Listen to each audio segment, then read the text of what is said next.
Estamos delante del monte Sinai, en el desierto de nadie. El pueblo de Israel recibió la oferta de entrar en un pacto de matrimonio con el Eterno.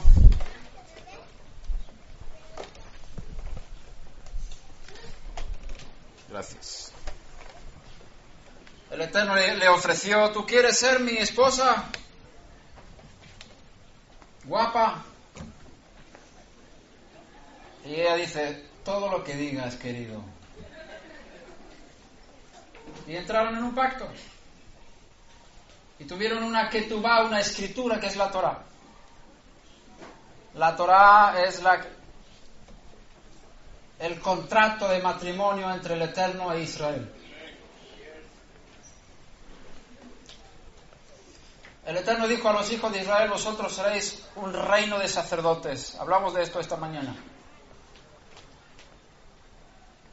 Un sacerdote es uno que sirve delante de Hashem y también sirve a favor de alguien. Un sacerdote es un siervo que sacrifica. Entonces, no solamente los primogénitos, en primer lugar, que fueron sustituidos por la tribu de Leví, fueron llamados a ser sacerdotes, sino todo el pueblo de Israel iba a ser una nación santa, real, sacerdocio, un reino de sacerdotes. Y dijimos esta mañana que eso tiene que ver con el servicio del pueblo de Israel a favor de las naciones. Eso se ve específicamente en la fiesta de Sukkot, que es una fiesta dedicada para bendecir de una forma especial a las naciones. Lo vemos también en el profeta Zacarías, capítulo 14, cuando habla del reino mesiánico, cuando el Mesías va a estar en Jerusalén gobernando sobre Israel y las naciones, que todas las naciones tendrán que subir a Israel para celebrar la fiesta de Sukkot. Y si una nación no lo hace, no va a venir lluvia sobre esa nación. Así que si los salvadoreños no suben a Israel una vez al año, y eso no quiere decir que toda la población tenga que subir, sino los representantes de las naciones tengan que subir a Jerusalén a celebrar Sukkot, no va a haber lluvia sobre el Salvador. Y ahí vemos claramente cómo la fiesta de Sukkot es la fiesta de las naciones.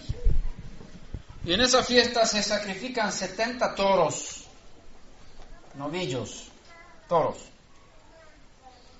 a favor de las 70 naciones, porque al principio hubo 70 naciones en el mundo.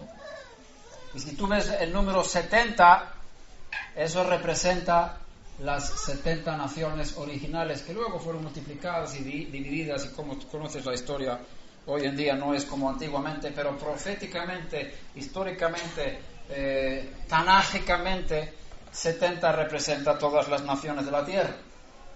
Por eso cuando Israel llegó a un lugar llamado Elim, hubo 12 fuentes de agua y 70 palmeras. Y es un lugar que alegóricamente está hablando de las 12 tribus de Israel, ¿verdad? 12 fuentes de agua que están dando vida a las 70 palmeras para que puedan dar fruto.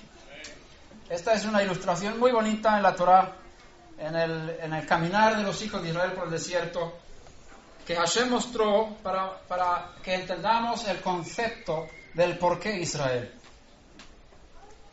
Israel fue creado o creada con el fin de bendecir a las 70 naciones de la tierra. Por eso son llamados reyes o reino de sacerdotes.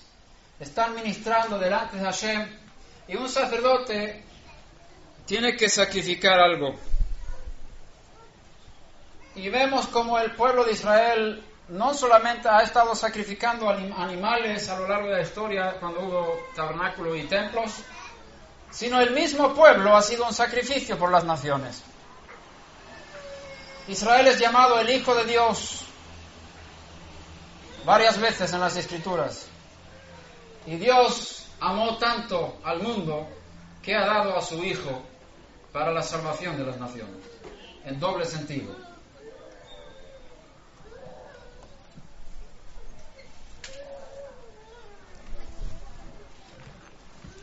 Si vamos a la carta de Pedro, primera carta de Rav Shimon Kefa,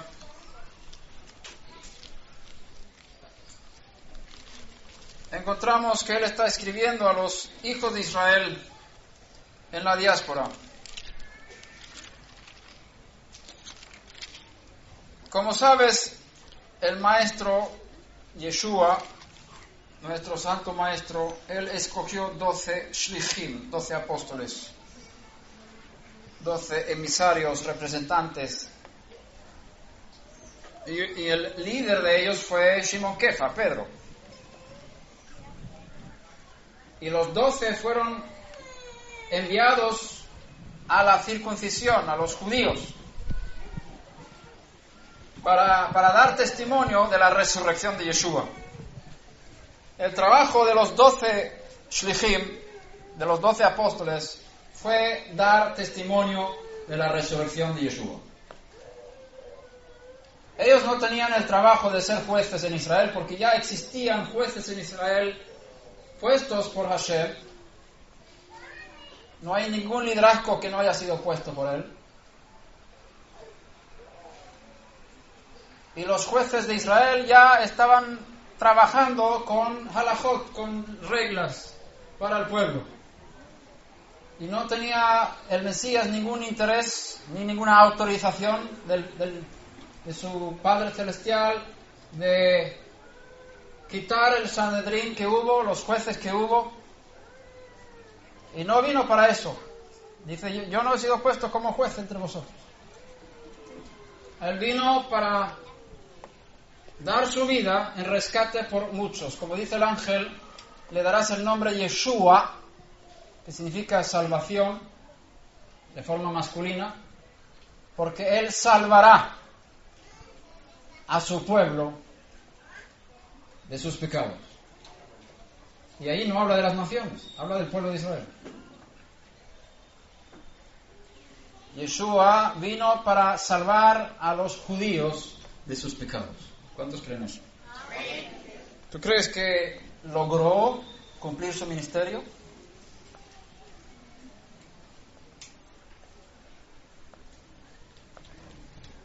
¿Tú crees que la muerte de él, expiatoria, cubre y quita los pecados del pueblo de Israel, del pueblo judío?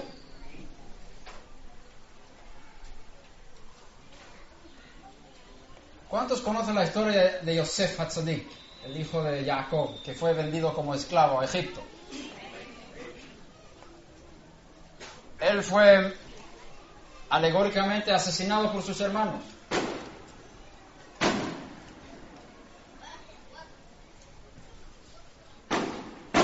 Porque le pusieron en un pozo y luego fue levantado de ahí. Es como señal de muerte y resurrección. Luego fue vendido a los gentiles. Después de la muerte y resurrección fue llevado a Egipto. Y ahí otra vez tuvo la experiencia de la muerte y resurrección en manos de los gentiles. Y fue elevado hasta el segundo del reino después del faraón. Y por profecía, él tuvo la oportunidad de salvar al mundo entero del hambre y de la muerte. Y no solamente el mundo entero, porque Hashem le envió ahí para salvar a mucha gente, sino también a los hijos de Israel que vinieron a buscar, a comprar granos en Egipto. Llegaron sus 10 hermanos y ellos no le reconocieron a él, pero él sí los reconoció a ellos. Y durante un año entero él estaba dándoles de comer, salvándoles la vida, sin que supieran que era él, y era además gratis. Esto nos habla de la obra del Mesías, Yeshua, a favor de su pueblo, sin que le reconocieran. Él está dando vida a los hijos de Israel, a los judíos hoy en día. Si no fuera por él, el pueblo judío hubiera desaparecido de la faz de la tierra. Él es el sumo sacerdote celestial que tiene los nombres de las 12 tribus de Israel en su pectoral del juicio celestial como sumo sacerdote según la orden de Melquisedec, como dice el Zohar y como dice la carta a los hebreos. Él es el sumo sacerdote para Israel, para el pueblo judío, los hijos del pacto, los hijos de la circuncisión. Entonces Pedro, Simón Kefa, representa a los 12 y él fue enviado a los judíos para dar testimonio de la resurrección de Yeshua. Y todos los 12. Y él escribe en su primera carta. Él es el Shaliach de la circuncisión. Por eso él escribe a los judíos. Mira lo que dice en la primera epístola del apóstol Pedro, para hablar un poquito en griego. Espero que nadie se enoje conmigo. Pedro, apóstol, Shaliach de Yeshua HaMashiach, a los expatriados, ¿qué son estos? Los que están fuera de su tierra. Es decir, los judíos, los de la circuncisión, los expatriados de la dispersión en el Ponto, Galacia, Capadocia, Asia y Bitinia, elegidos según el previo conocimiento de Elohim Padre por la obra santificadora del Espíritu para obedecer a Yeshua HaMashiach y ser rociados con su sangre, que la gracia y la paz os sean multiplicados. Estos judíos a los cuales Pedro está escribiendo son judíos que habían vivido una vida de asimilación, una vida secular, y habían sido alcanzados con el mensaje de salvación, el cual llegó a través de los shlichim, que daban testimonio a los judíos acerca de la muerte y resurrección expiatorios de Yeshua. Y ellos se arrepintieron de sus pecados y dejaron de vivir una vida vana que habían heredado de sus padres, un estilo de vida separado de la Torá y de la obediencia a los mandamientos. Su carta está dirigida a este tipo de judíos. Lo ves en diferentes lugares. Entonces, en el capítulo 2, él sigue diciendo, versículo 4 dice, y viniendo a él como a una piedra viva, desechada por los hombres, pero escogida y preciosa delante de Dios. También vosotros como piedras vivas, sed edificados como casa espiritual para un sacerdocio santo,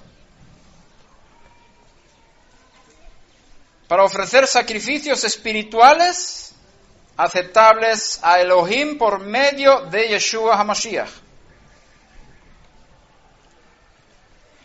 Pedro está aquí hablando de una casa espiritual. ¿Dónde está esa casa? ¿En la tierra o en los aires? ¿O en el espíritu? No está hablando del templo de Jerusalén, porque las piedras son las personas. Y nosotros no podemos ser edificadas en nuestros cuerpos para hacer una casa, porque sería una casa muy tremenda, ¿no? Con cuerpos humanos. Está hablando de cosas espirituales, ¿verdad? Cada uno de los que habían nacido del Espíritu a través de la resurrección de Yeshua formaban una piedra espiritual en el mundo espiritual. Y él dijo, tenéis que ser edificados allí como una casa espiritual, es decir, formar parte de ese templo celestial, esa casa celestial, esa familia de Dios. Tenemos que entender que hay una Jerusalén arriba y una abajo, por eso se llama Yerushalayim en hebreo. Es dual. Hay singular, plural y dual en hebreo. Si hubiera sido singular, hubiera sido Yerushalam. Si hubiera sido plural, hubiera sido Jerusalén. Pero como es Yerushalayim, es dual, dos. igual que mishkafaim son gafas. Aquí dicen gafas o lentes. Espejuelos. Michnasaim, que son pantalones, dos, todo dos. Yadaim, dos manos. Dual. Yerushalayim, dual, habla de dos. Hay una aquí abajo y otra arriba, encima. De la misma manera hay un templo en el Jerusalén del cielo. Como hablamos antes, Moshe Rabbeinu vio ese templo. Y aquí Pedro está hablando de ese mundo espiritual, casa espiritual, en el mundo espiritual, templo espiritual, piedras espirituales. ¿Ves? No está hablando de la tierra. Y habla aquí de una piedra viva que fue desechada por los hombres, y está citando lo que cantamos en cada Halel, en cada fiesta cantamos la alabanza del Salmo 113 al Salmo 118 en la sinagoga después de la Midá, el Halel. En el Salmo 118 habla de la piedra que desecharon los constructores, llegó a ser la cabeza del ángulo, Rosh Pinah. Por Hashem fue hecho esto y es maravilloso a nuestros ojos. Este es el día que ha hecho Hashem, regocijémonos y alegrarémonos en él. Y esto fue lo que pasó. Los constructores, ¿quiénes son? Al Tagir de Banaich el Abonaich. No digas hijos, sino constructores, que son los sabios, los estudiosos. Ellos son los que rechazaron esa piedra. Pero Hashem ha convertido esa piedra en una piedra angular en el mundo celestial. ¿Dónde está Yeshua? ¿En la tierra o en el cielo? Entonces, Él es la piedra angular en un templo celestial. En ese mundo, Él es el principal. Y vosotros ahora, judíos, que habéis vuelto, sois Baalei Teshuvah, habéis hecho arrepentimiento, estáis volviendo a ser obedientes como hijos obedientes. Vosotros ahora sois un sacerdocio santo, y en el templo celestial vosotros podéis sacrificar sacrificios espirituales que son aceptables a Dios por medio de Yeshua Mashiach. Así que el pueblo judío no fue llamado solamente a dar sacrificio aquí en la tierra, sino paralelamente a hacer sacrificios en el templo celestial. Hay una conexión entre el culto terrenal y el culto celestial. Y específicamente a través de la resurrección de Yeshua, porque está escrito que habéis nacido de nuevo por la resurrección de Yeshua, aquí en 1 de Pedro. Y también en la carta a los hebreos se habla mucho del ministerio sacerdotal según el orden de Melquisedec, que es una orden, o un orden, no sé si una o un orden, basado sobre una vida indestructible. Y esa vida no existía antes de la resurrección de Yeshua. La vida indestructible del ser humano es a través de la resurrección. Porque no es lo mismo la resucitación, que luego mueren otra vez, que la resurrección, que son resucitados y viven para siempre. Yeshua no puede morir. Y todos los que pasen la resurrección van a vivir para siempre. Son parte de la vida indestructible, que es un resultado de la resurrección de Yeshua. Todos los que tienen esta vida en su interior, que han recibido esa fuerza, ese nuevo nacimiento, como base a través de la resurrección de Yeshua, ellos están en ese mundo espiritual. Y pueden ofrecer sacrificios ahí. Y aquí Pedro está diciendo, vosotros, está hablando a aquellos judíos que habían hecho Teshuvah. Vosotros sois linaje escogido, versículo 9, 2:9, en 1 de Pedro. Vosotros sois linaje escogido, real sacerdocio. Aquí encuentras las mismas palabras que leímos en Éxodo 19, versículo 6, ¿verdad? Nación santa, Goy Kadosh, pueblo adquirido para posesión de Dios, a fin de que anunciéis las virtudes de aquel que os llamó de las tinieblas a la luz admirable. Pues vosotros que en otro tiempo no erais pueblo, porque vivían de forma pagana estos judíos, Pero ahora sois pueblo de Dios. No habíais recibido misericordia, pero ahora habéis recibido misericordia. Amados, os ruego que como extranjeros y peregrinos, o sea, estáis fuera de vuestra tierra, que os abstengáis de las pasiones carnales que combaten contra el alma. Mantened entre los gentiles una conducta irreprochable. Ahí vemos que está hablando con judíos. Pedro destaca otra vez la misión de los de la circuncisión, al cual él había sido enviado como Shaliach, la importancia de identificarse como real sacerdocio. Vosotros sois sacerdotes. Vemos también lo mismo en el libro de Revelación, Apocalipsis, capítulo 1. Y aquí se abre un poquito más el mundo porque en Éxodo 19 se habla a los que salieron de Egipto, a los que eran todos parte del pacto de la circuncisión, y todos entraban en el pacto de Sinai. Entraban en el pacto con Hashem, donde la Torá es el contrato matrimonial entre el Eterno e Israel, y ellos tienen la responsabilidad de cumplir aquellos 613 mandamientos que fueron dados al pueblo de Israel en Sinai. Lo mismo vemos con Pedro, él está hablando a los judíos, pero no vemos que está hablando como real sacerdocio a los gentiles. Ahora mismo entramos en el libro de Revelación y vemos que la puerta se está abriendo un poquito, porque hasta ahora estaba limitado al pueblo del pacto, que estaba el pacto de la circuncisión y el pacto de Sinai. Los gentiles no estaban incluidos en ese ministerio de real sacerdocio. Revelación 1:4. Yohanan a las 7 congregaciones que están en Asia, gracia a vosotros y paz de aquel que es y que era y que ha de venir, y de los 7 espíritus que están delante de su trono, y de Yeshua HaMashiach, el testigo fiel, el primogénito de los muertos y el soberano de los reyes de la tierra, al que nos ama y nos libertó de nuestros pecados con su sangre, e hizo de nosotros un reino y sacerdotes para su Dios y Padre. A Él sea la gloria y el dominio por los siglos de los siglos. Amén. Ahora, este Yohanan, supongamos, y yo creo que con mucha probabilidad fue uno de los 12. Hay discusiones en cuanto a esto, pero creo que fue uno de los 12 de Yeshua, Yohanan. Entonces, este libro, él también es uno de los shlichim, uno de los enviados a la circuncisión.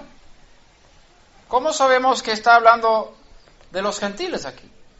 Quizás está hablando solamente de los judíos. Al que nos ama, nos libertó de nuestros pecados con su sangre, puede ser el pueblo judío. Únicamente. E hizo de nosotros un reino de sacerdotes, puede ser el pueblo judío. ¿Cómo sabemos que los no judíos están incluidos ahí? No lo vemos claramente. Por otro lado, en el versículo 4 quizás hay una pequeña clave. ¿A quién está escribiendo Yohanan?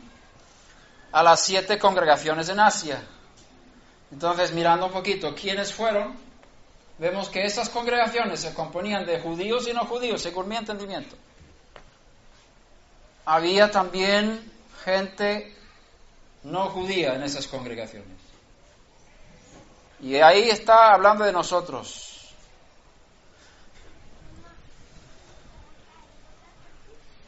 Y lo mismo dice la segunda carta de Pedro. Él no escribió su segunda carta a los judíos, aunque fue el Shaliach a los judíos. Su segunda carta no fue dirigida a los judíos, porque dice la segunda carta de Pedro: Simón Pedro, siervo y Shaliach de Yeshua el Mesías, a los que han recibido una fe como la nuestra, mediante la justicia de nuestro Elohim y el Salvador Yeshua Mashiach. Ahora aquí vemos que él está llamando a los gentiles personas que han recibido una fe como la nuestra, o del mismo valor que nuestra fe, de la misma clase. que nuestra fe. Es decir, nosotros los judíos, y estoy ahora escribiendo a las personas no judías que tienen una fe como la nuestra. Qué bonito es eso. Sin embargo, tenemos una evidencia más fuerte en Revelación capítulo 5, versículo 8 en adelante. Y aquí entramos en una cosa bien difícil, y hay mucha confusión aquí. Y quisiera aclarar esto en el tiempo que tengo aquí. Bezrat Hashem. Yo quisiera tener 2 semanas con este tema, pero bueno. Dice Revelación 5:8, Apocalipsis capítulo 5, versículo 8, cuando tomó el libro, está hablando del Cordero, y estamos ahora ubicados en el cielo, no en la tierra. Estamos en el cielo leyendo lo que está pasando allí. Cuando tomó el libro, el Cordero, los 4 seres vivientes que están ahí en el cielo, y los 24 ancianos que están ahí alrededor del trono de Hashem, se postraron delante del Cordero.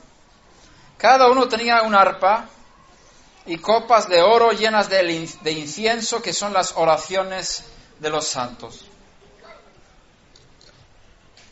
Y cantaban un cántico nuevo diciendo: digno eres de tomar el libro y de abrir sus sellos, porque tú fuiste inmolado, sacrificado, y con tu sangre redimiste, compraste para Elohim a gente de toda tribu, lengua, pueblo y nación. Y los has hecho un reino y sacerdotes para nuestro Dios, y reinarán sobre la tierra. Y diferentes manuscritos griegos, algunos manuscritos posteriores dicen, nos has hecho. Pero bueno, lo importante es que vemos aquí que están incluidos los no judíos en esta misión de ser reyes y sacerdotes, de ser un reino de sacerdotes, la misma misión, el mismo llamado que recibió Israel en el monte Sinai. Ahora el Mesías viene, da su sangre, es inmolado, es sacrificado, y con su sangre está comprando para Elohim personas de toda tribu. ¿Eso incluye a los del Salvador o no? ¿Toda lengua incluye a los que hablan español? ¿Hay lenguas nativas aquí? ¿Hay alguien que habla lenguas nativas del Salvador aquí? Nadie. Se están perdiendo las lenguas nativas. Bueno.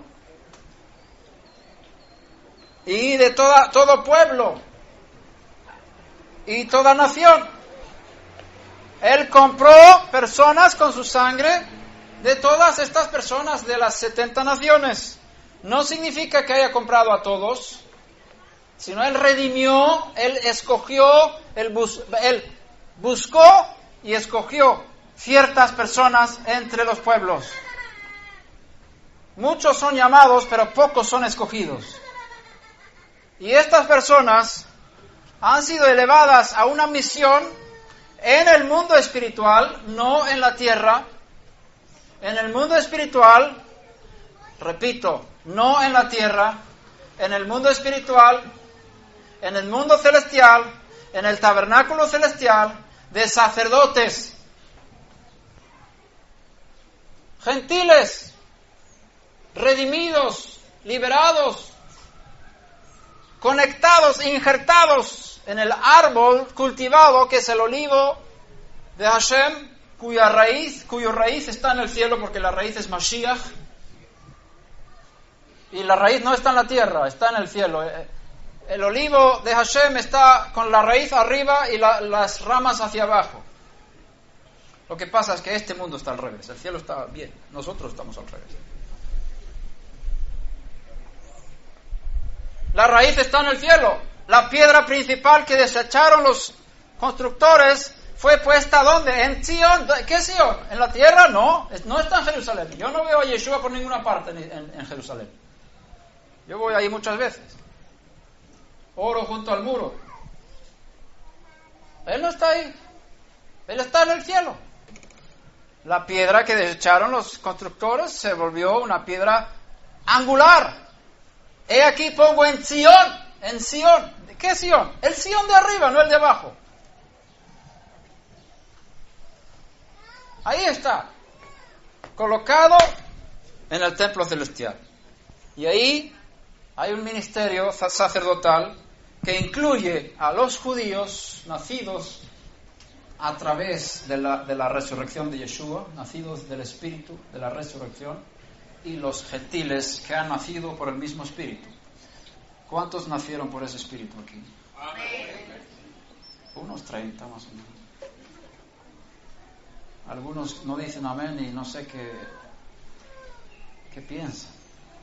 Me gustaría saber qué hay en cada uno de ustedes. Si realmente naciste del Espíritu. Porque hay mucho espíritu religioso aquí en El Salvador. Mucha fachada sin vida genuina por dentro. Yo creo que muchos aquí necesitan nacer de nuevo.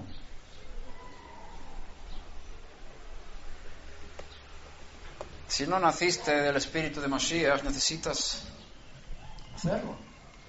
Y si naciste por el espíritu del Mesías, de la resurrección, en tu espíritu tú fuiste colocado en lo más alto, en los cielos.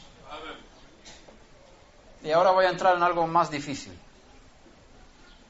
Y qué bueno que está usted aquí. Porque así no tengo que hablar a mí mismo solamente. Porque esto... Si tú buscas en Génesis, en Bereshit capítulo 1, versículo 1,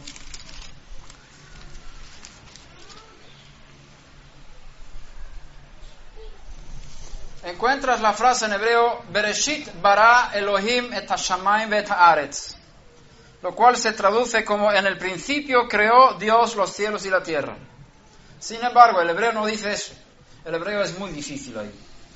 Porque si hubiera dicho en el principio, hubiera dicho Barishonah.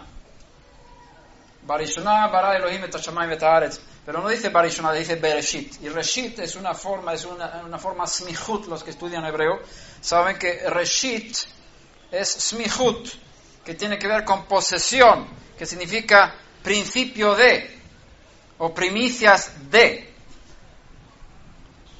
Entonces no cuadra la gramática aquí. Cada vez que la Torá no tiene una gramática pura, está anunciando un secreto. Hashem revela los secretos a través de las irregularidades gramaticales del texto de la Torá. Y ahí está Mashiach, siempre Mashiach. Reshit es Mashiach. No tenemos tiempo para entrar en esto, eso está grabado. El que quiera entrar en la página puede encontrar estudios un poquito más profundos sobre el concepto de Reshit, también en los estudios escritos sobre la parashá de la semana. Pero ahí está escrito Bereshit, en Reshit, bara, creó, Elohim, et hashamayim ve'et haaretz. El cielo, los cielos, ahí dice Shamay, ¿no? No dice Shamim, es dual. Los dos cielos, ve'et haaretz, y la tierra. ¿Por qué Hashem no empezó con su propio nombre diciendo, por qué Elohim? Porque hay que hacer una diferencia entre Hashem y Elohim. Hashem es el nombre de la misericordia del Eterno, del Ein Sof, del ilimitado, del Creador. Hashem, el nombre Yud, Hei y Vav Hei, es la manifestación de su misericordia. El nombre Elohim es la manifestación de su justicia. Por eso el mundo fue creado por Elohim, no por Yud, Hei y Vav Hei. El fundamento de esta creación es la justicia. A base de la justicia, el Ein Sof puede manifestar su misericordia a través de la revelación de su nombre Yud, Hei y Vav Hei. Esos son temas un poco más difíciles. Pero la pregunta es, ¿cómo él no empezó con su nombre Elohim? ¿Por qué no dijo, Dios creó en el principio los cielos y la tierra? Hubiera podido empezar consigo mismo. Y así hubiera empezado con la letra Aleph, porque el nombre Elohim empieza con la letra Aleph. Y Aleph es la primera letra del alefato hebreo, el alfabeto hebreo. La Torá no empieza con la primera letra del alfabeto hebreo. Empieza con la segunda, la Bet. Bet es la segunda. Bereshit. Bara Elohim et hashamayim vet haaretz.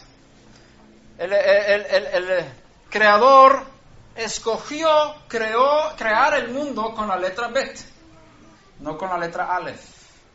Este mundo fue creado con el principio de Bet, de dos. Y lo ves en todo Génesis. En la creación, cuando Él separa la luz de las tinieblas, ahí tienes doble. El primer día fue tinieblas y luz. Empieza con la noche, luego el día. Después separa las aguas que están encima de los cielos de las aguas que están debajo. Dos, otra vez. Luego separa los cielos de la tierra. Dos, otra vez. Luego separa la tierra del mar. Otra vez dos. Y tienes masculino, femenino. Otra vez dos. Y cuando creó a Israel y las naciones, dos. Todo lo que hay en este mundo es dos, Bet. Este mundo se edifica sobre el principio de Bet, no de Aleph. Aleph es el mundo de la Ejad, de la unidad. Por eso leemos 2 o 3 veces al día, Shema Israel, Hashem Eloheinu, Hashem Ejad. Nuestro Dios es uno, no 2 ni 3. Solo uno. Y si Él es uno, Él es ilimitado. ¿Tú crees que Dios es ilimitado? ¿Que no hay límite para Él? Para su grandeza, y Él es ilimitado. Ahora, si fuera dos, si hubiese una división o una separación entre dos cosas dentro de Elohim, habría una limitación entre una cosa y otra, entonces ya no sería ilimitado. Para que sea ilimitado, tiene que ser uno solo. Si pones dos, ya hay un límite entre uno y otro, y entonces ya no es ilimitado. O 3, ya se limita más todavía. Así que en ese mundo hay uno solo, solamente Aleph, uno. Entonces, en el mundo celestial, cuanto más subas en el espíritu, vas a llegar a la unidad, al Aleph. Pero este mundo en que vivimos es el mundo de la Bet. Y aquí nosotros como seres humanos fuimos creados para vivir en dos mundos a la vez. Y es el único ser creado para vivir en dos mundos a la vez. Los animales viven solamente en este mundo, Bet. Los ángeles viven en el mundo Aleph. Bueno, con un poco de modificaciones, para hacerlo fácil. Porque en el mundo de los ángeles hay también una división. En las esferas inferiores de los aires hay una división entre luz y tinieblas en el mundo espiritual. Y hay ahí también Bet. Y esas esferas son las que tienen influencia sobre este mundo material en que vivimos. Pero si subimos por encima ahí, encontramos solamente unidad 1, cuanto más subas. ¿A dónde fue llevado Yeshua después de la resurrección? Al mundo Aleph. Muy por encima de todo principado y potestad y sobre todo nombre que se nombra no solamente en este siglo, sino también en el siglo venidero. Fue colocado en el lugar más alto de esta creación.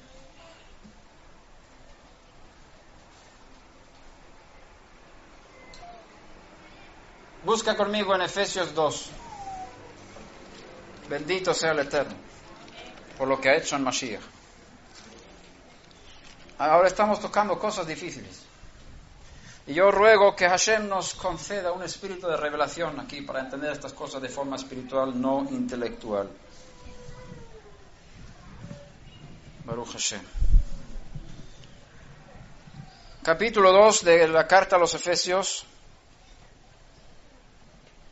versículo 4. Dice, pero Elohim, que es rico en misericordia, por causa del gran amor con que nos amó, aun cuando estábamos muertos en nuestros delitos, nos dio vida juntamente con el Mesías.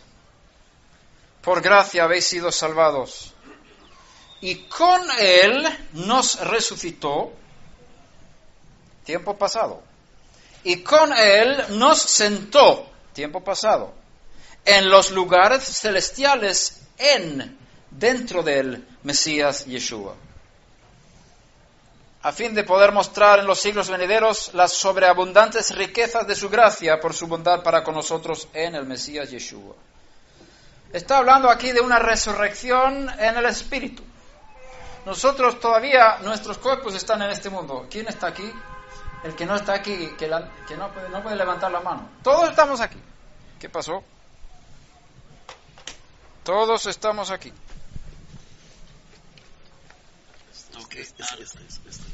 Ok. ¿Estás seguro? Bien. Voy a intentar de estar quieto aquí, es difícil. Ustedes me están haciendo... Me inspiro un poco con ustedes. Nuestros cuerpos están en este mundo. Pero a través de la experiencia de la resurrección del Mesías, que muchos de nosotros hemos tenido, nuestros espíritus han sido colocados en el mundo Aleph. El mundo en Mashiach. Porque Él fue elevado a ese mundo. Y dice Pablo, Rabbi Shaul, que nosotros fuimos resucitados con Él. Nos resucitó con Él. Tiempo pasado. Y con Él nos sentó en los lugares celestiales. Dentro de Él, Mesías Yeshua. Tienes que entender que cuando estamos subiendo a los mundos superiores, el tiempo empieza a ser relativo. El tiempo es parte de esta creación material. Y cuando subamos a los mundos celestiales y más arriba, el tiempo va perdiendo su importancia. Por eso cuando Yeshua subió al monte de la transfiguración, como lo llaman, y vio a Moshe Rabeno y Eliyahu Hanabí en el monte, ¿cómo es posible que él haya podido hablar con Moshe Rabeno que había muerto? No está permitido hablar con los muertos. Ahora, hubo una visitación, digamos, del mundo superior donde el tiempo no existe, como nosotros lo entendemos. Y el pasado y el presente y el futuro se unen en uno. Ahí todo es uno. Por eso cuando tú lees, y tenemos un ejemplo en la gramática del hebreo, del Tanaj, y hablé con mi profesor de hebreo y pregunté, ¿esta forma de escribir en el hebreo existe en alguna otra literatura? No, es solamente en Tanaj. Cuando él explicó esto, yo aluciné.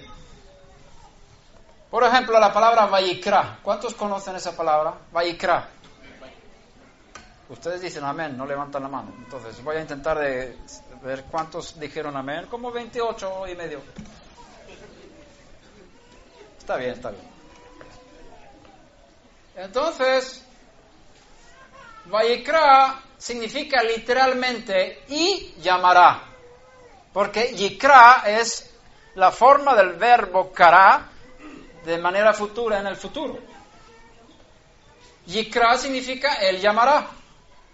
Pero como tiene una vav delante que significa y, porque si tú lees en el libro Vayikra, la primera palabra, ¿qué pone ahí en tu Biblia? A ver. Ay, qué mal. La Biblia de Sameras, qué fallo. ¿Qué pone Reina Valera? Primera palabra de Levítico. ¿Y? ¿Tiene una I? Muy bien. Y Reina Valera está mejor ahí. La Biblia de las Américas está fuera de juego. Porque el hebreo dice y llamará en literalmente. Pero cuando hay una I delante, el verbo del futuro se transforma en pasado. Eso se llama en español vav inversa. Cuando hay una vav delante del verbo, el tiempo, el tempus del verbo se transforma del futuro al pasado y viceversa. Que si el verbo está en pasado, si hay una vav delante, se transforma en futuro. Y cuando yo aprendí esto con mi profesor de hebreo, digo, ¡qué fantástico! Porque está escrito en Vayikra, y llamará Hashem a Moshe. Pero el significado es y llamó Hashem a Moshe. Entonces, la Torah, como fue escrita desde la eternidad, habla del futuro, pero cuando sucedió, ya era presente, pero después es pasado. Entonces, para Hashem no hay diferencia entre futuro y pasado. Porque en ese mundo el tiempo desaparece. Por lo tanto, lo que pasó con Mashiach, en la historia, hace 2000 años, cuando Yeshua fue resucitado, como fue elevado a ese mundo espiritual, el tiempo perdió su fuerza sobre el presente y empezó a influir sobre el pasado y el futuro al mismo tiempo. Por eso está escrito, Él es el mismo ayer, hoy y por los siglos, ¿no? Porque está en ese mundo. Y más allá que está el Ein Sof, que era, que es y que ha de venir, que es una forma extensiva del nombre Yud Hei Vav Hei. Que para Él no existe el tiempo. Él está fuera del tiempo, Él creó el tiempo. En el mundo Aleph no hay tiempo. Por eso está escrito que el Cordero fue inmolado desde antes de la fundación del mundo. Revelación 13, versículo 8. Y también en la carta a Pedro, la primera carta de Pedro menciona lo mismo. Él fue designado desde antes de la fundación del mundo. Lo cual significa que en el mundo espiritual tú ya estás sentado allí. Si tú naciste por el espíritu de Mashiach, de la resurrección de Mashiach, tu espíritu está colocado en el mundo Aleph. Y eso es sumamente poderoso. Sumamente poderoso. Ese es el injerto del cual Pablo habla en Romanos 11. Tú fuiste cortado de un olivo silvestre e injertado en el olivo cultivado que está en el cielo. Podríamos llamarlo Israel espiritual, pero ese término es peligroso porque como se ha usado históricamente, como reemplazo. Pero a mí me gusta llamarlo Israel celestial, que también es llamado la familia de Dios. Y ahí hay solo hijos, no existen las hijas, porque ahí no hay hombre ni mujer. Gálatas 3:28. Entonces busquemos Gálatas 3:28, que es un texto del Rabí Shaul que habla de esta verdad. Versículo 26 en adelante. Pero todos sois hijos de Dios mediante la fe en el Mesías Yeshua. Porque todos los que fuisteis bautizados, sumergidos en el Mesías, aquí habla de una identificación que tú entras dentro de él y lo que pasó con él, pasó contigo de forma espiritual. Por eso cuando tú entras en la Tevilá y te bautizas en el nombre de Yeshua, tú entras en su muerte y entras en su resurrección a través de ese acto físico en aguas puras aquí en este mundo, pero ahí te conectas con las realidades espirituales en el mundo celestial y tú entras dentro de Mashiach en el mundo celestial a través de eso. Y eso es tremendo lo que está pasando ahí, en el mundo espiritual. Si tú tienes fe, si es una tevilá consciente después de un arrepentimiento y que te dedicas, o sea, te entregas, te santificas, como se dice, hay una palabra, te consagras para ser de Mashiach. Entonces esto sucede en tu interior y en el mundo espiritual al mismo tiempo. Todos los que fuisteis sumergidos en el Mesías, del Mesías os habéis revestido. ¿Te das cuenta? Es como una túnica. Mashiach es una túnica y él es el sumo sacerdote. Y todo está en el Tanaj, en la Torah, cuando Moshe Rabenu puso la túnica sobre Aarón, el sumo sacerdote. La cabeza está encima de la túnica es azul. Fue hecha de tejelet, ese color azul, que se tiene también en el tzitzit, ¿no? Esa túnica llena de color azul. Ese azul es el cielo. Entonces, encima del cielo está la cabeza, Mashiach. Y debajo del cielo está su cuerpo. cuando tú naciste de nuevo y te uniste con Mashiach en la Tevilá, tú entraste a formar parte del cuerpo de Mashiach. Tú estás en el cielo y bueno, la cabeza está encima y tú estás dentro de él, como su cuerpo. Del Mesías os habéis revestido, es decir, el que te cubre espiritualmente es Mashiach. Tú estás dentro de él. Estoy hablando de cosas espirituales y que Hashem abra nuestros ojos para ver esto. Y en ese mundo, en esta realidad, viene el versículo 28. No podemos desligar, gracias, ese versículo del resto del contexto aquí. No hay judío ni griego. ¿Dónde? ¿En la tierra? Claro que sí. En el cielo, en Mashiach. No hay judío ni griego, no hay esclavo ni libre, no hay hombre ni mujer, porque todos sois Aleph, uno, en el Mesías Yeshua.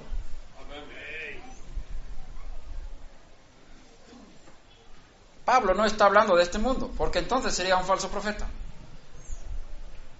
Rabbi Shaul no puede contradecir la Torá que dice: vosotros seréis un pueblo separado. Para vosotros eso está prohibido, pero no para los demás. Vosotros recibisteis el Shabbat como señal del pacto, pero los otros no. El Shabbat no fue dada a las naciones como señal del pacto, solamente al pueblo del pacto de Sinaí. El judío que hace melajá, trabajo en Shabbat, está ofendiendo a Hashem. Pero el no judío que hace melajá, como por ejemplo viajar en Shabbat, no está pecando. El judío que viaja en Shabbat está pecando. Hay diferentes leyes para judíos y no judíos. Incluso los nacidos de nuevo no tienen los 613 mandamientos. Y hay muchas doctrinas por ahí rodando, que están confundiendo mucho a la gente. Pablo está hablando de las realidades espirituales, porque si no hubiese judío y no judío aquí en la tierra, todo el trabajo de Sinaí, todo el trabajo de la Torá para separar el pueblo de Israel de las demás naciones sería en vano. Y está escrito: esto es un pacto perpetuo por todas vuestras generaciones. Y también nuestro maestro dijo: no penséis que he venido para abrogar esto, hasta que pasen los cielos y la tierra. La Torá sigue vigente, y la Torá es la que divide al judío del resto de las naciones.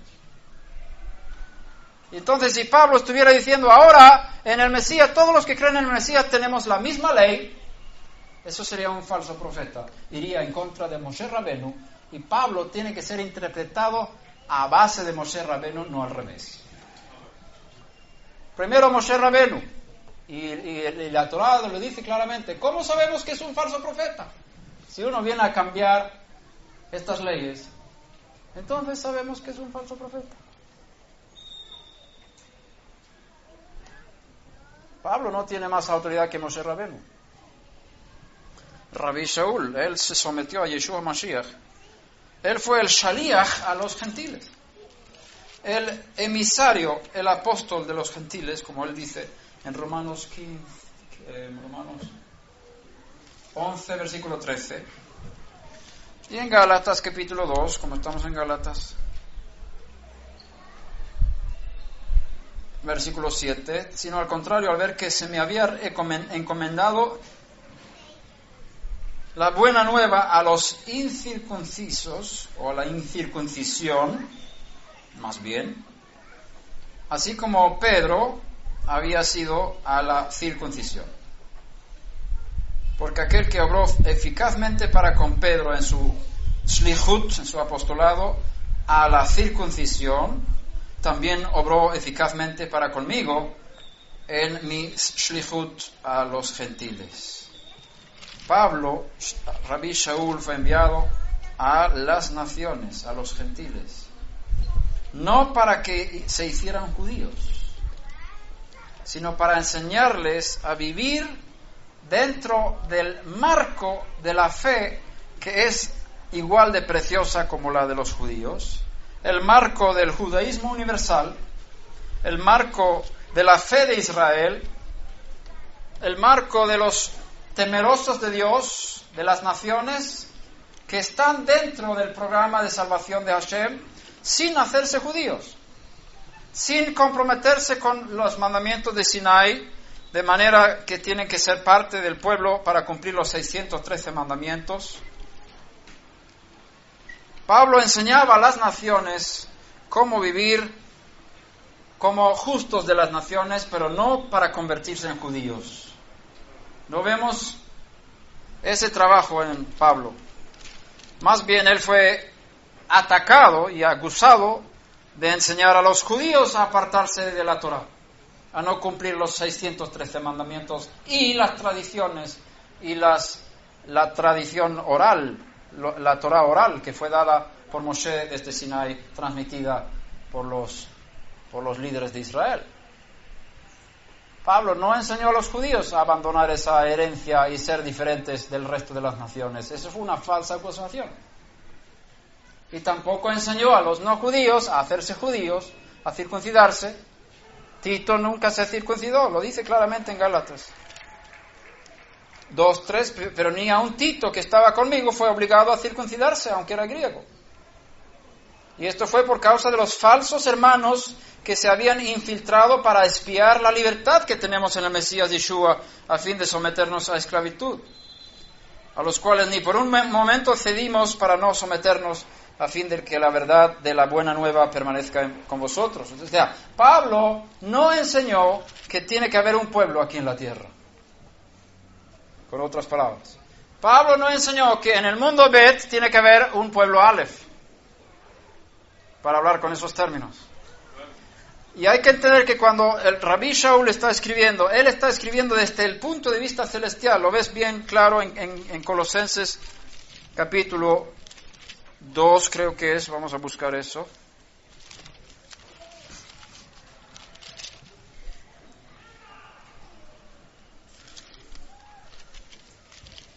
No, eso está en el capítulo 3, versículo 1. Colosenses 3:1. Si habéis pues resucitado con el Mesías, buscad las cosas de arriba, donde está el Mesías sentado a la diestra de Dios. Poned la mira en las cosas de arriba, no en las de la tierra, porque habéis muerto y vuestra vida está escondida con el Mesías en Dios. Entonces, desde esta perspectiva, Pablo está hablando. Entonces tenemos 3 puntos. 2 puntos aquí en la tierra, los judíos y las naciones. Y tenemos un punto en el cielo, como un triángulo, ¿verdad? Un punto en el cielo donde hay una unidad completa entre griegos y judíos en Mashiach. Los judíos que están en el Mesías están aquí en la tierra y en el cielo al mismo tiempo. Aquí en la tierra tienen mandamientos que los separan de los otros pueblos, incluso de los justos de las naciones, los temerosos de Dios, los nacidos de nuevo entre los gentiles, los que son pueblo de Dios que no eran pueblo de Dios. Pero estos gentiles abajo, en el mundo Bet, no son uno con los judíos en su función, en su responsabilidad de cumplir los mandamientos de la Torá. La unidad entre judío y gentil está únicamente en Mashiach. Es el único lugar donde hay unidad, y es en Mashiach, en los cielos. Y aquí hay mucha confusión, como estamos leyendo las cartas de Pablo, y también alguna mala interpretación de la Torá que dice una ley será para el nativo que para el ger, pero el ger es el que ha hecho la conversión. Y en esos textos habla de leyes específicas. Por ejemplo, si uno quiere celebrar Pesaj, tiene que hacerlo según la ley de Pesaj. Si un ger quiere celebrar Pesaj, que se circuncide, entonces que se haga judío. Y entonces es una sola ley. Él tiene que cumplir las mismas reglas para celebrar Pesaj como cualquier judío. La misma ley es para el nativo que para el que viene de fuera y quiere entrar y ser judío a través de la conversión. Pero no podemos aplicar las leyes de la Torá a los no judíos porque no nacieron para cumplir los 613 mandamientos. Y vemos en la enseñanza de Rabbi Shaul que él se basa en los 7 mandamientos para las naciones. Podemos revisar sus cartas de pe a pa y hacernos la pregunta, ¿dónde en las cartas de Pablo él está diciendo, cuidado con el Shabbat, no hagan trabajo en Shabbat, porque el que hace trabajo melajá en Shabbat será extirpado de entre su pueblo, como dice la Torah? Su alma será cortada de su raíz espiritual en los mundos celestiales si tú estás trabajando en Shabbat. No dice Pablo eso, en ningún lugar. Rabbi Shaul no enseña a las naciones que guarden el Shabbat. Ni siquiera que se acuerden del Shabbat. Sin embargo, hay un texto de Rabbi Shaul que dice, en cuanto a comida y bebida, kashrut, día de reposo, dice Shabbat, luna nueva y fiestas, que nadie os juzgue. ¿Qué significa eso? Él no está diciendo, ustedes tienen que cumplir eso, si no, están pecando. Está diciendo, si tú eliges una vida para cumplir una de estas cosas, que nadie te juzgue por eso. Podríamos también dar la vuelta y decir, si eliges no guardar el Shabbat, que nadie te juzgue por eso. Y eso lo tenemos en Romanos. Uno considera todos los días iguales, uno guarda un día para Hashem. Entre los gentiles, no está hablando de los judíos. Las cartas de Pablo no fueron para los judíos. No podemos aplicar las leyes que el Shaliach a los gentiles dio a los gentiles sobre los judíos. Entonces estamos mezclando los dos pueblos y quebrantando el mandamiento de la Torá para el pueblo judío. El judío está obligado a guardar el Shabbat. Si el judío quiebra el Shabbat, tiene graves consecuencias, hasta la muerte. Pero Pablo no enseña eso a los no judíos. Si fuese pena de muerte por quebrantar el Shabbat, ¿por qué Pablo no enfoca esto? Como por ejemplo, adulterio. Pablo dijo claramente, ningún fornicario, ningún adúltero tiene herencia en el mundo venidero, en el reino de Elohim y del Mesías. Ninguno. El que tiene sexo fuera del pacto matrimonial no tiene acceso al mundo venidero. Y eso es parte de los 7 mandamientos. O sea, que tú no puedes salvarte, no pienses que puedes llegar a la salvación si estás viviendo en adulterio o si estás teniendo relaciones sexuales sin estar casado. No tienes parte en el mundo venidero. Eso es una enseñanza clarísima de Pablo.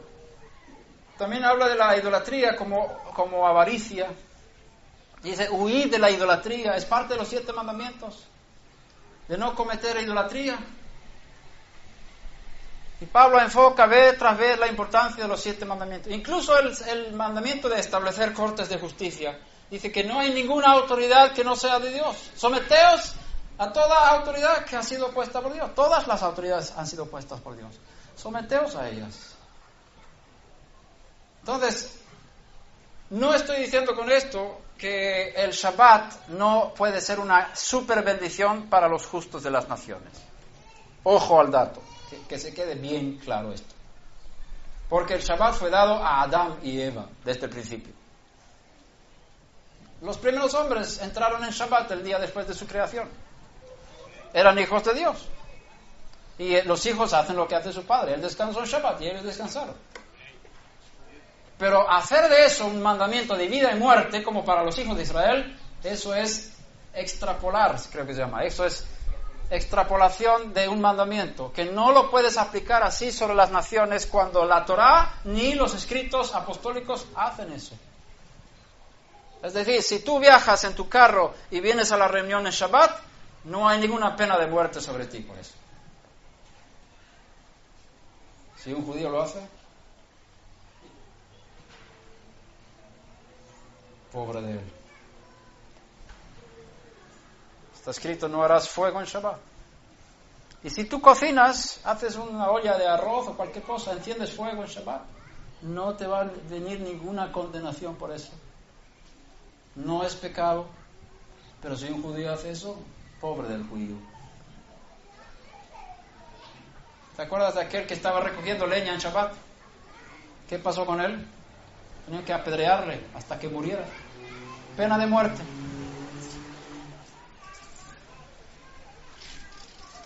Los 10 mandamientos no fueron dados a las naciones. Porque está escrito, habló Hashem diciendo, yo soy el eterno tu Dios que te saqué de la tierra de Egipto, de la casa de esclavos. Las naciones no salieron de Egipto. El Shabbat es uno de los 10 mandamientos, en esas palabras, hacer el Tadibrot. Pero Pablo no habla de eso para nadie, nada. Solamente está diciendo que nadie te juzgue por estas cosas. Además, Pablo dice que celebremos la fiesta.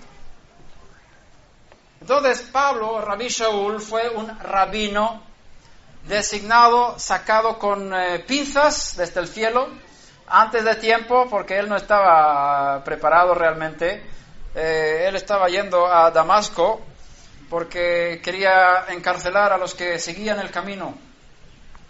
Y se le aparece Yeshua como resucitado.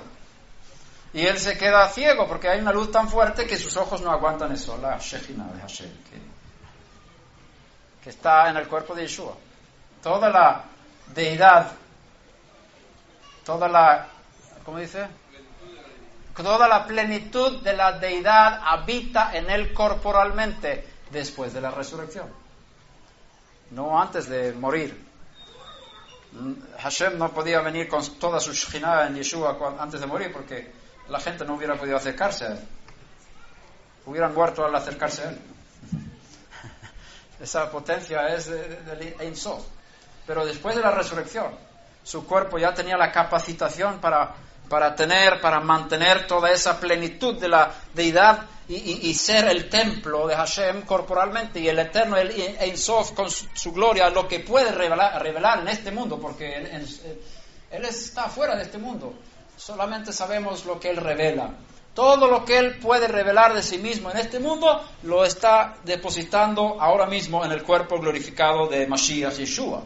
Y eso lo vio Rabí Shaul en el camino. Y era una luz tan fuerte, en una Shejina tan majestuosa, que se quedó ciego durante 3 días, hasta que Ananías vino y le puso las manos. Y le dijo, hermano Pablo, el Yeshua que se te apareció en el camino ha venido para que recibas la vista, y él te envía a los gentiles.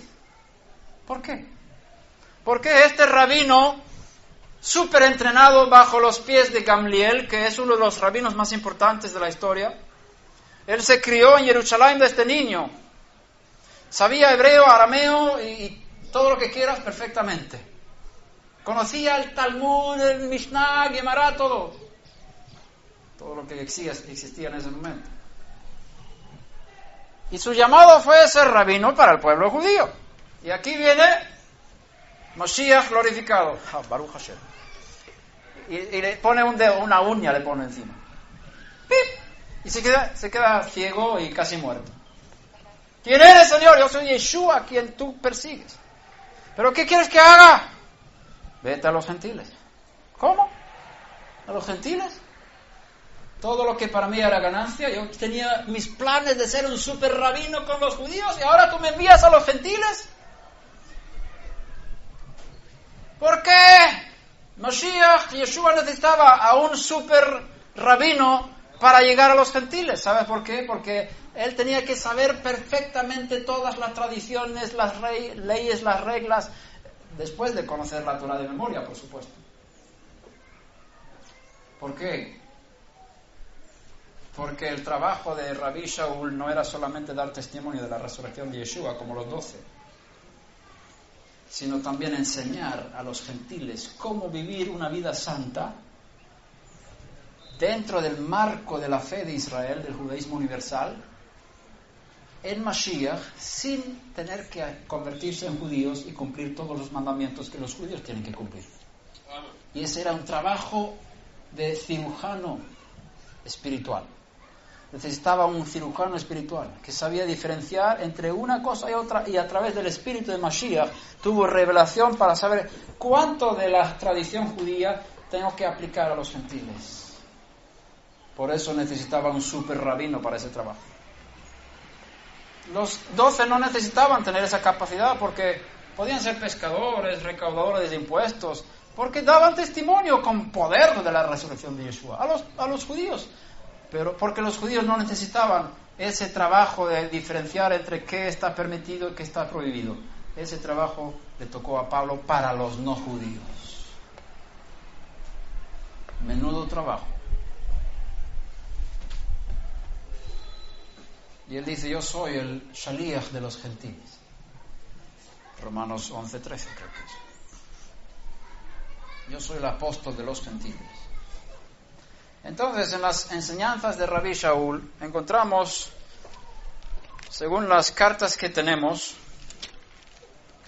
quizás hay más porque se habla en estas cartas de más cartas, pero las que tenemos, las que Hashem nos ha permitido tener hasta hoy, en estas cartas tenemos el fundamento para los justos de las naciones.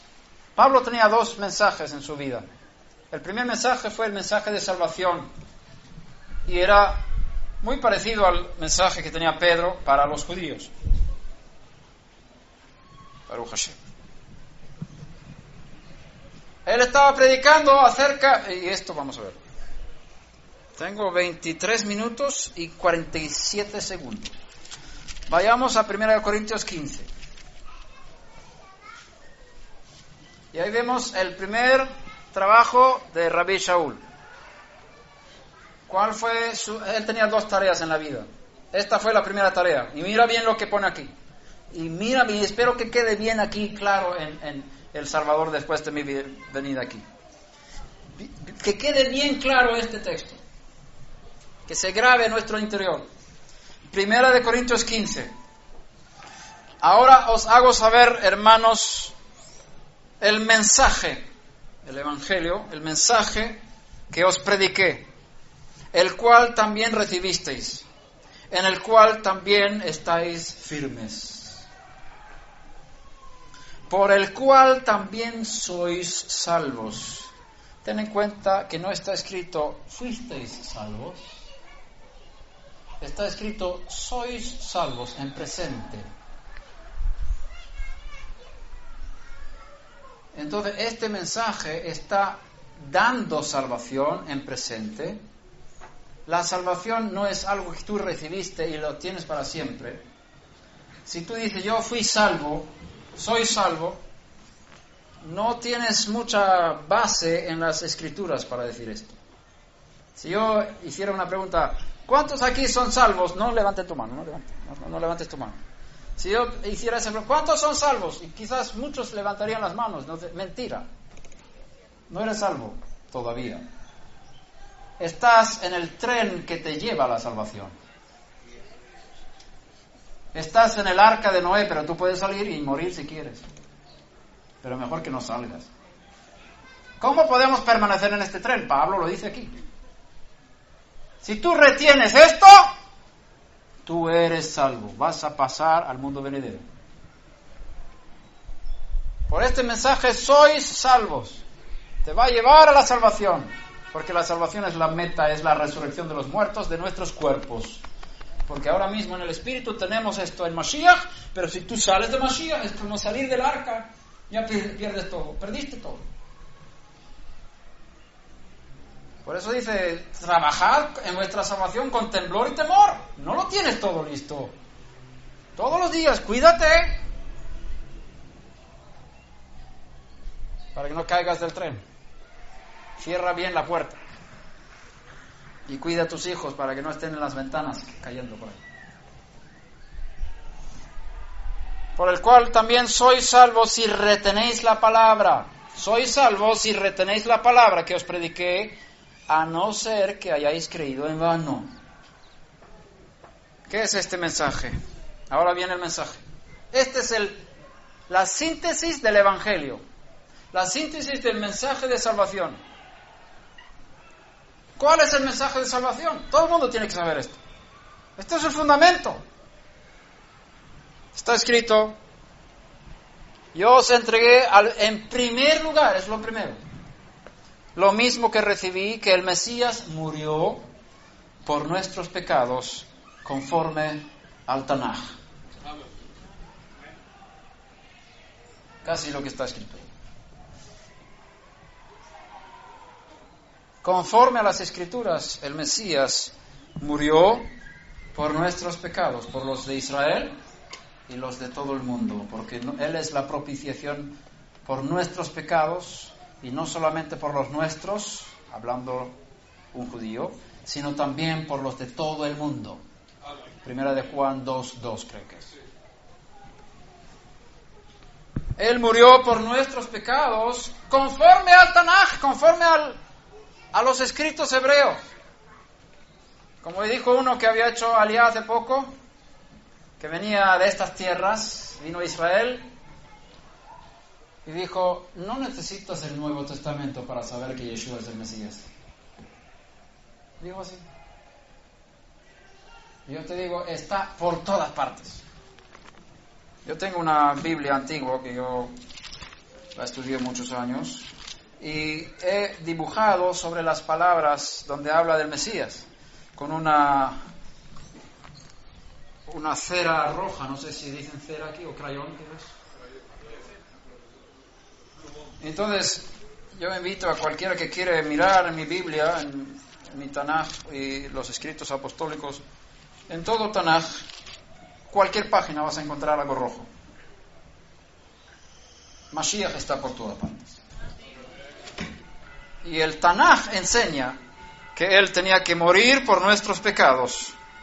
Y eso es el fundamento del Evangelio. El fundamento del Evangelio no es el Nuevo Testamento. El fundamento de la buena nueva de salvación está en Tanaj. El Mesías murió por nuestros pecados conforme al Tanaj, a las Escrituras hebreas. Y fue sepultado, y que resucitó al tercer día conforme a las Escrituras. Eso está escrito en el Tanaj. ¿Dónde está escrito? Pues busque y verás. ¿Tú crees que yo te voy a decir todo aquí? Eso, necesitamos medio año para eso. Menos, por lo menos. Lo vas a encontrar en muchos lugares. Que Él tenía que sufrir, morir, ser sepultado y resucitar al tercer día. Eso está en muchos lugares. Y luego se apareció a Kefas, y después a los 12, y luego se apareció a más de 500 hermanos a la vez, la mayoría de los cuales viven aún, pero algunos ya duermen. Después se apareció a Jacob y luego a todos los Shlichim, y al último de todos como a un nacido fuera de tiempo, un niño abortivo, uno que nació fuera de tiempo, se me apareció también a mí. O sea, este es el mensaje de salvación. Entonces, ¿de dónde sacan esto? Que tú tienes que creer que Yeshua o Jesús sea Dios para ser salvo.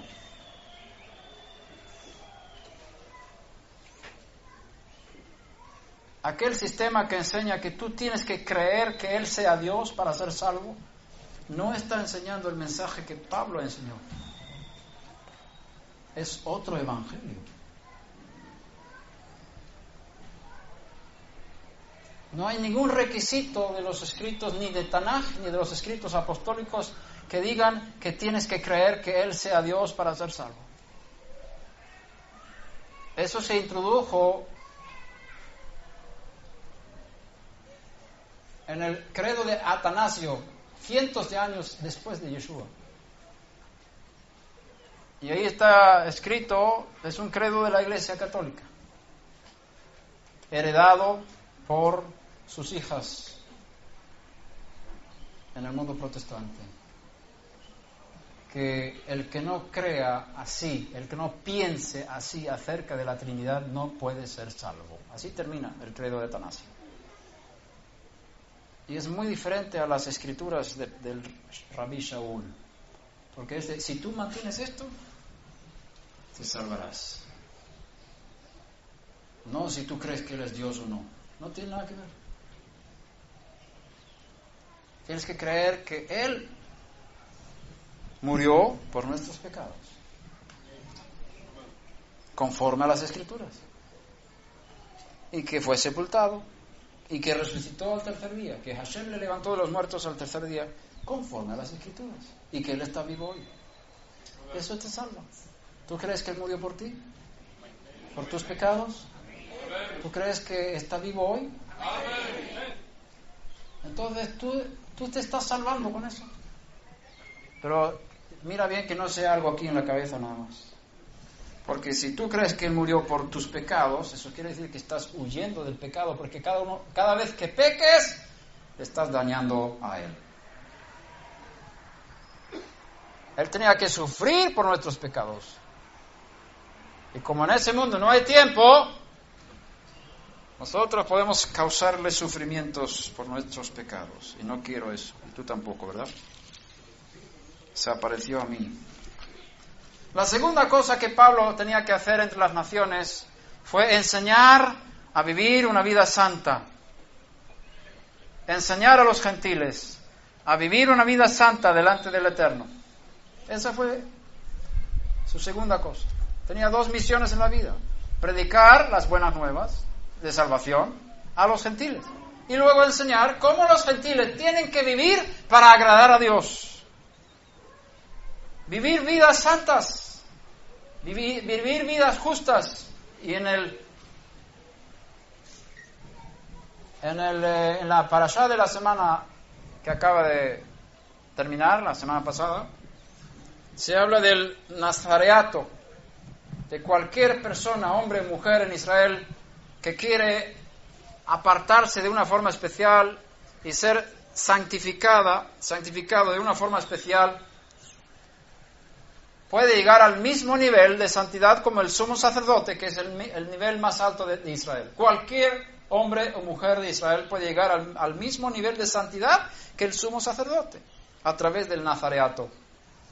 Esto también nos habla de que los gentiles, y también lo dice el Talmud, que los gentiles que cumplen los mandamientos que son para ellos, que son los 7 mandamientos de Noah y sus aplicaciones positivas y de ramificaciones, si uno cumple eso, tiene el mismo nivel de santidad que el sumo sacerdote en Israel. Amén.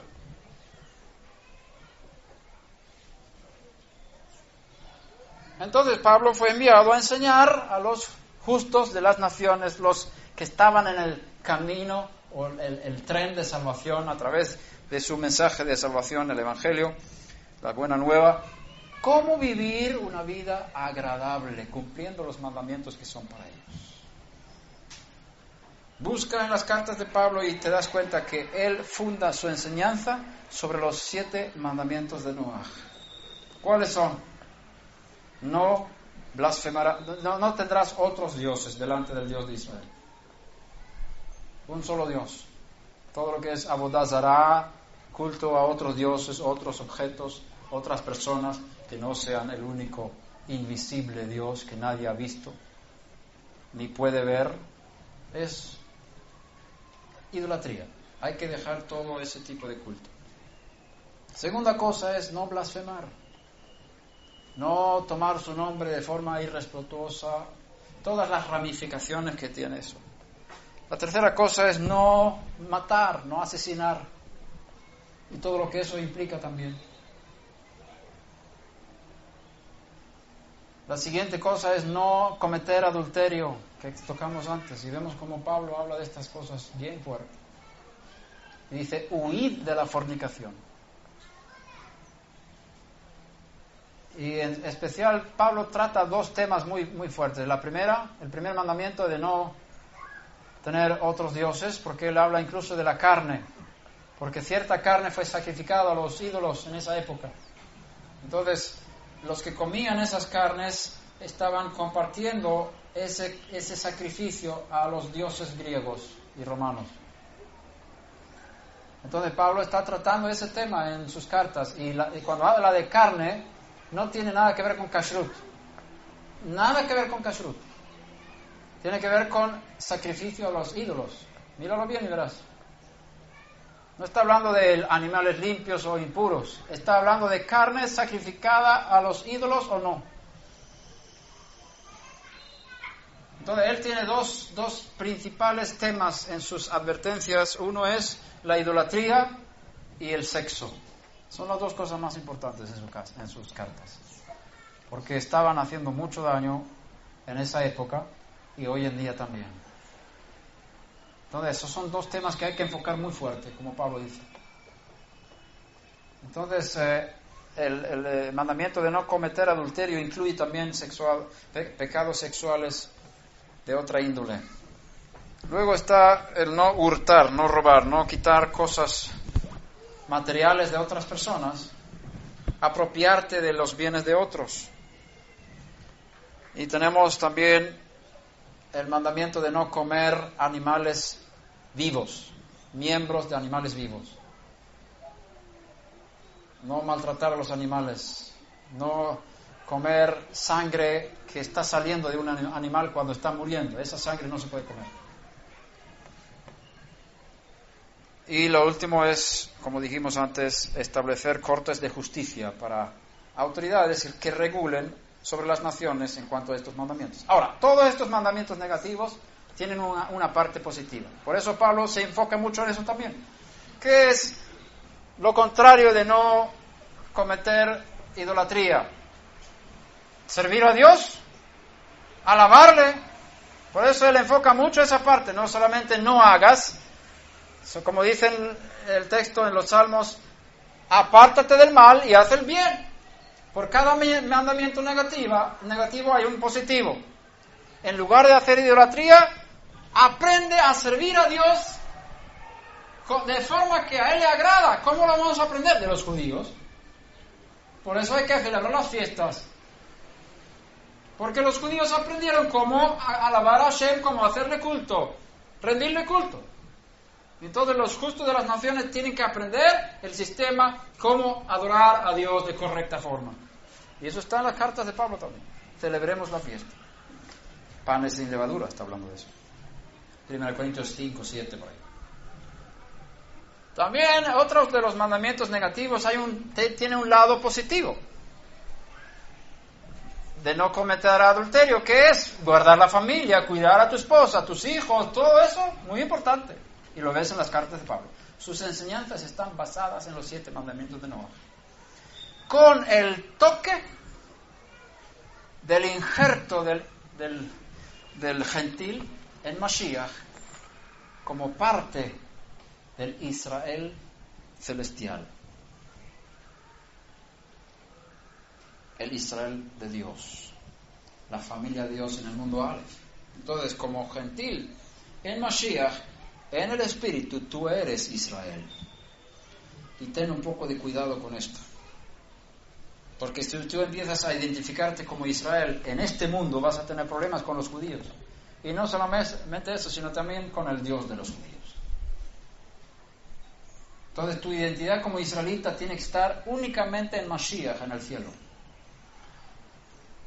Ahora puedes aprender de Pablo, que venía como Shaliach de Yeshua desde el mundo judío para enseñar a los no judíos cómo cumplir los mandamientos, y muchas de las cosas que él enseñó a las naciones tenía que ver con un estilo de vida totalmente judío, no totalmente, parcialmente judío. Rectifico. Incluyendo descansar en Shabbat, otras fiestas, y kashrut, comida y bebida, como dijo en Colosenses 2:16. Comida, bebida, luna nueva. ¿Ustedes celebran luna nueva? Pues háganlo, que nadie te juzgue por eso. Entonces aquí hay una puerta abierta para acercarse, para aprender, para disfrutar, para ser bendecido por esos canales de bendición que Hashem dio a los judíos en muchas áreas de la vida.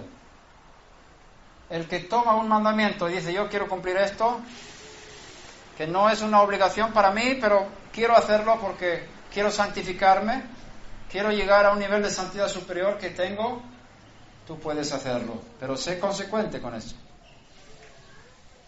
No hagas eso una semana y luego no, sino Pon un límite. Digo, pon un estándar en tu familia, en tu casa. ¿Cuánto vas a guardar el Shabbat?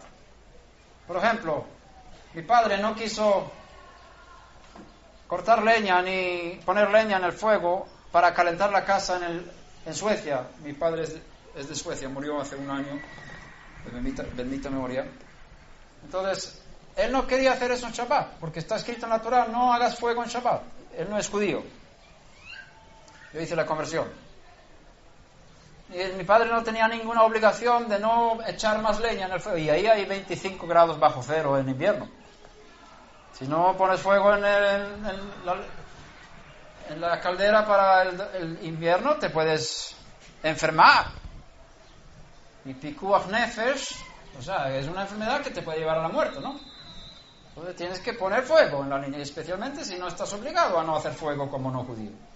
Pero mi padre escogió comprar 3 tanques de agua de 1000 litros cada uno, como agua para acumular calor.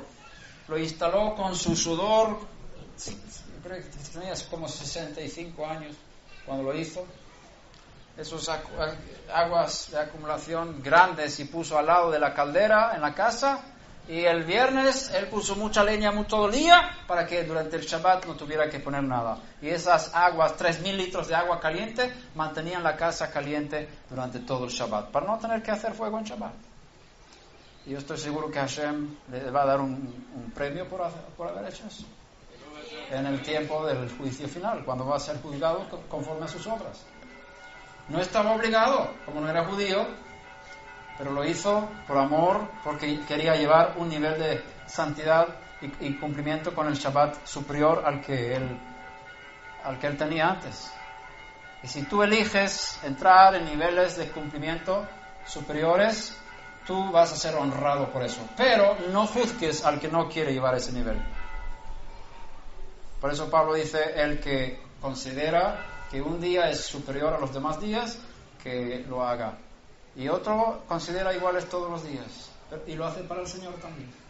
Entonces no juzguemos unos entre otros. En las comunidades quizás debemos tener un nivel semejante en la comunidad, pero en cada casa tú, como padre de familia, tienes la responsabilidad de poner las normas. ¿Qué nivel queráis vivir en muchos de los mandamientos, entre ellos el Shabbat? Ya el tiempo pasó. Doy gracias porque ustedes no se durmieron. Y doy gracias al Eterno porque he podido decir estas cosas y espero que sea de bendición y de ánimo y de ayuda para entender el camino de cada uno en este camino que estamos para llegar a cumplir y entrar en el mundo venidero que viene muy pronto con Mashiach. Gracias.